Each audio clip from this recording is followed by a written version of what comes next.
جب ضیاء الحق نے 73 کے آئین کو توڑتے ہوئے ملک پر فوجی قبضہ مکمل کیا تو اس سے پہلے پاکستان کے بڑے شہروں میں چائے خانوں کا کلچر تھا۔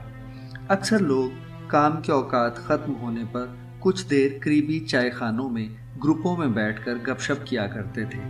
لاہور کے پاک ٹی ہاؤس کی شہرت اسی وجہ سے تھی، جہاں ملک کے نامور ادیب اور شاعر آیا کرتے اور لوگ ان کے گرد بیٹھتے اور ان کی باتوں سے سیکھتے۔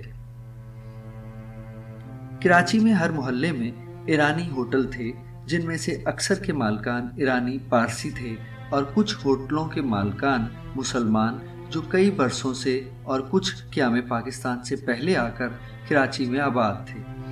بچپن سے لوگوں کی باتوں میں دلچسپی لینے کی عادت سے مجھے یہ فائدہ ہوتا کہ اس کی وجہ سے مجھے ایرانی ہوٹلوں کے بدلتے حالات کا اندازہ ہونے لگا۔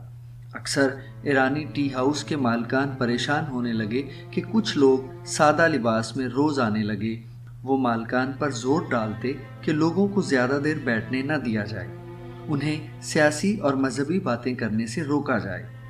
ہوٹلوں کے باہر بورڈ لگائے جانے لگے کہ یہاں پر مذہبی اور سیاسی باتیں کرنا منع ہے۔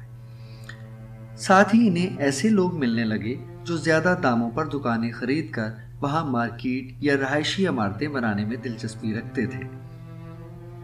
شراب خانوں پر پابندی کے بعد اس نشے کو دوسری طرح کے نشوں سے بدلنا ضروری تھا۔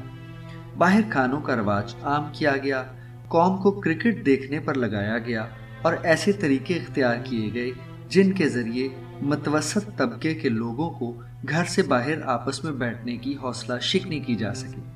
ساتھ ہی بلاسفیمی قوانین، کتابوں پر پابندی، لکھنے والوں کی حوصلہ شکنی، سیاسی کارکنوں کی مار پیٹ، طلبہ سیاسی تنظیموں پر پابندی، ہتھیاروں کی فراہمی اور اسی طرح کی پالیسیوں نے ایک ایسے ماحول کی داغ بیل ڈالی کہ جس کے نتیجے میں پاکستانی عوام سیاست اور مذہب دونوں موضوعات پر بات کرنے سے کترانے اور ڈرنے لگے۔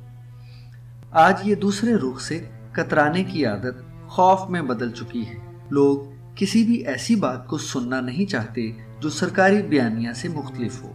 ایک دوسرے کو دھمکیاں دینے میں پیچھے نہیں ہٹتے، جسے دنیا ہیٹ سپیچ قرار دیتی ہے، مگر سیاسی اور مذہبی موضوع پر باتوں کو روک دیتے ہیں جنہیں دنیا فریڈم آف سپیچ کے خانے میں رکھ کر پوری اجازت دیتی ہے۔ کسی بھی ملک کی ترقی میں لوگوں کی سوچ، ان کی مختلف آراء، اخلاقیات، ان کے ایک دوسرے پر اعتماد، کتابیں پڑھنے اور ان پر بات کرنے کی صلاحیت، اور سب سے زیادہ یہ کہ ان کی سیاسی سوچ اور عدم برداشت کو کلیدی حیثیت حاصل ہوتی ہے۔ بلاسفیمی قوانین نے جہاں ملک میں سیاسی، سائنسی اور اخلاقی شعور کی ایسی تہذیب کر دی، اسی طرح اگر غور کیا جائے تو مذہب بھی انتہائی پستی کا شکار ہوتا چلا گیا۔ سیاسی شعور اور مذہبی علم سے مالا مال علماء کی جگہ جنگلی، گالی گلوچ اور انتہائی غیر مہذب مولویوں نے بھی اپنا ڈیرا خوب جمایا۔ مولوی خادم رضوی کی مقبولیت کو دیکھتے ہوئے ملک میں پھیلے اینٹی انٹلیکچوئل ازم کا اندازہ لگانا مشکل نہیں۔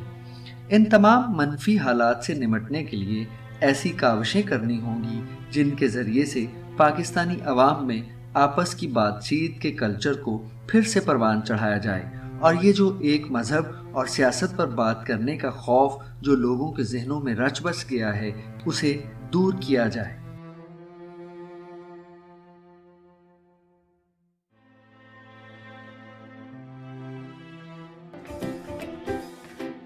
ਸਾਡੇ ਚੈਨਲ ਨੂੰ ਸਬਸਕ੍ਰਾਈਬ ਕਰਨਾ ਨਾ ਭੁੱਲਿਓ।